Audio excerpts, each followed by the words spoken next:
Kandi abaramutse n'abakaze mwese abanywanyi bacu mukurikiye amakuru n'ibiganiro tuba turiko turabashikiriza n'umwanya w'amakuru agezweko ariko aravugwa cane ngaha mu gihugu c'u Burundi.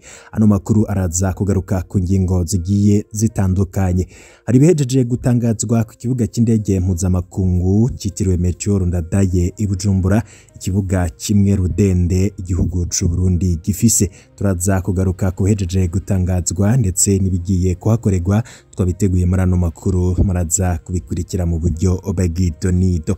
Hari indongozi zibiri z'umugambwe CNDD-FDD zipfunzwe, imvo zatumye zipfungwa turaza kubigaruka ko muri ano makuru twabiteguye, byose muraza kubikurikira.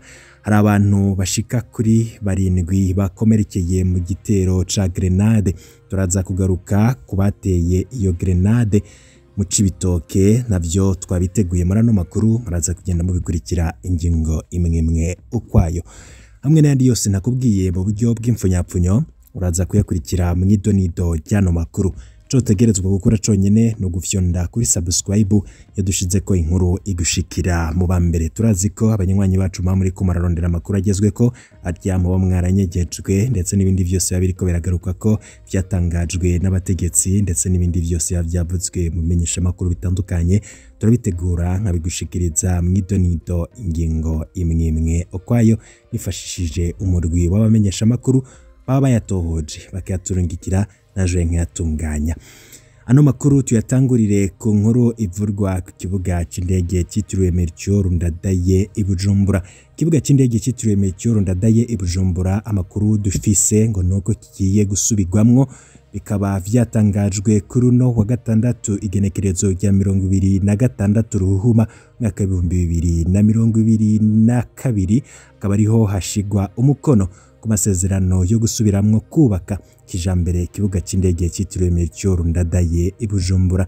Ayo masezerano akaba yashizweko umukono hagati y'ibihugu, igihugu c'u Burundi n'igihugu c'u Bushinwa, kibicishije kuserukira ico gihugu mu Burundi hamwe n'umushikiranganje hajejwe imigenderanire y'u Burundi n'amakungu mu gufashanya mu iterambere Albert Shingiro. Mu kiganiro yahaye abamenyesha makuru inyuma y'ugutera umukono kuri ayo masezerano, umushikiranganje Albert Shingiro akavuga ko ivyo bikorwa bizorangurwa n'abahinga b'Abashinwa kandi ku buryo butanzwe n'ico gihugu, yaba umushikiranganje w'imigenderanire y'u Burundi n'amakungu yaba Zhao Jiang Ping aserukira Ubushinwa bamenyesha ko ico gikorwa kizorangurwa mu ntumbero yo kubandanya gushigikira ugufashanya hagati y'ivyo bihugu bibiri bisanzwe bifashanya mu bitari bike mw'iterambere. Mu yandi makuru ariko aravugwa cane nuko hari bamwe mu abantu 7 barakomerekeye cane mu gitero c'igisasu ntezwantoke ni mu ntara ya Cibitoke. Ibisasu ntezwantoke 3 vyaratewe mw'ijoro ry'igenekerezo rya 22 rishira rya 23 Ruhuhuma, ni ku mugwa mukuru wa komine Buganda iri mu ntara ya Cibitoke mu burengero bushira uburaruko bw'u Burundi. Abantu 7 bakaba barakomeretse cane, imbonerakure zizwi n'abanyagihugu bo ngaho zikaba arizo zikekwa, abanyagihugu bagasaba ko abakoze iryo bara bohanwa. Abanyagihugu bo ku musozi wa Gasenyi ni muri komine Buganda batunguwe n'ugwamo rw'igisasu caturikiye hafi nko ku metero 200 uvuye ku biro vya komine Buganda. Ubwo nyene abantu 7 bakaba baciye bakomereka cane, harimwo n'abana 3. Abo bakomeretse baciye bajanwa vuba na vuba ku bitaro vyo mu Cibitoke aho bariko baravurirwa. Amakuru ava mu bajejwe intwaro amenyesha ko hari ubwoba bwinshi mu banyagihugu twasanze aho muri ico kibanza, bagatunga urutoke imbonerakure abanywanyi b'umuhari w'ugwaruka rwa CNDD-FDD ko aribo bateye ivyo bisasu ntezwantoke. Abo ni mu gihe ikindi gisasu ntezwantoke cari caturikiye mu ndwi 2 ziheze imbere y'ivyo biro vya komine nyene naho nyene abo banyagihugu begereye uruzi Rusizi bakaba biketse ugwaruka rw'umugambwe CNDD-FDD. Ibikorwa vyo gukizura bikorwa n'imbonerakure zitwaje inkoho zo mu bwoko bwa Kalashnikov hamwe n'ibisasu ntezwantoke ku misozi yose cancane yihereranye n'igihugu kinini kibanyi kiri mu burengero igihugu ca Kongo iharanira intwaro rusangi. Abo izo mbonerakure zikaba zamazabonetse muri iyo micungararo. Iyo misore yo mu mugambwe uri ku butegetsi irasahura ikongera ikica ingenzi zijabuka uruzi Rusizi rugabura igihugu cacu hamwe n'igihugu ca Republika Iharanira Intwaro Rusange ya Kongo. Iziga vyabo bicwa akaba ari vyo vyama vyatowe ku nkengera y'uruzi Rusizi, bishikirizwa n'akababaro kenshi n'umutama w'imyaka ishika kuri 80 twasanze aho muri ico kibanza. Tumubajije aho ivyo birwanisho bitunzwe n'izo mbonerakure kandi atamategeko akurikijwe biva, komiseri arongoye igipolisi muri komine Buganda naco yashimye gushikiriza kuri ivyo bintu. Tutandukire tugaruke muri Giharo aho indongozi zibiri za CNDD-FDD zahagaritswe. Abahagaritswe bakaba harimwo uwitwa Alexis Baragomwa hamwe n'uwitwa Simoni. Barahagaritswe n'igendereza rifadikanije n'ikigo OBR kijejwe kwegeranya amakori n'amatagisi vya leta kuri uno wa gatatu. Mu rukurikirane nabarongoye umugambwe CNDD-FDD muri zone no ku mutumba Giharo ni muri komine Giharo intara ya Rutana ni mu bumanuko bushira uburengero bwo Burundi. Bafatanywe amatoni menshi y'umwavu w'ikizungu hamwe n'isukari. Hafi saa 9 z'umuhingamo wo kuri uno wa gatatu niho abo bagabo babiri bahagarikwa nyuma y'isakwa ryabaye mu mihana yabo. Igendereza hamwe n'abakozi ba OBR baraje Giharo barasatse amazu yabo bagabo b'abanyamabanga babiri ba CNDD-FDD muri zone no muri komine Giharo imbere yo kubahagarika, niko amasoko yacu avuga.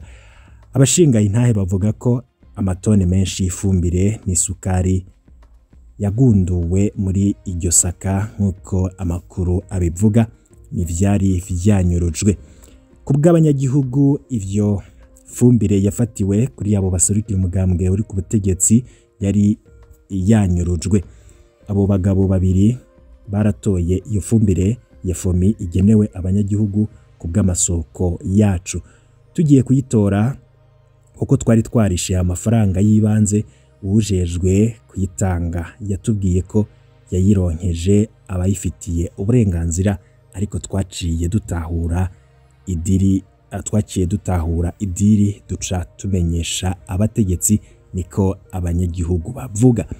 Iyo diri rero ni ukugira urutonde rurerure rw'abantu batabaho rwakogwa n'uwitwa Baragomwa akingiwe ikibaba n'userukira umugambwe CNDD-FDD mu ntara nkuko abanyagihugu babandanya babisigura. Arariha amafaranga yibanze maze umwavu ushitse aca yiha ifumbire nyinshi agurisha ku giciro kinini mu iduka ryiwe kuko asanzwe ari umudandaza hampande yo kuba umufundi w'indimo igatanga muri iyo komine nyene. Gereye iyo dosiye bavuga ko kugira ngo abishike ko uyo Baragomwa yoroherezwa n'ikibanza afise mu mugambwe no mu ntwaro aho ari mu bagize inama ya komine, bati mutahure ko akingirwa n'umunyamabanga w'umugambwe uri ku butegetsi mu ntara, ko ari umwe mu bagize inama ya komine kandi ko ari umufundi w'indimo. Ikirenga kuri ivyo vyose no mudandaza. Rero arafise amahirwe yose kuva kukunyuruza gushika kukugurishwa, niko abarimyi batashimye ko imyidondoro yabo shigwa habona bagiye baratangaza.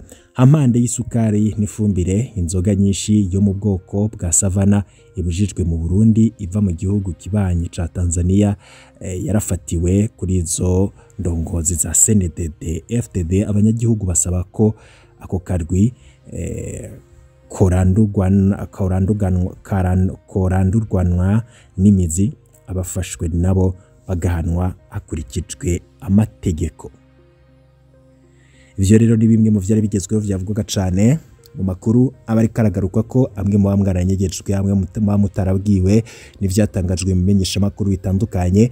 Sico no kwibutsa nuko wipfuza kuraje mu mbere bashikirwa n'amakuru n'ibiganiro mwene nk'ibitugushikiriza ufyonda kuri subscribe twashira ko inkuru ikagushikira mu bambe ibihe byiza kuri mwese nivyo nabipfurije mu kanya raza ngushikiriza n'ayandi yose arabagezweko.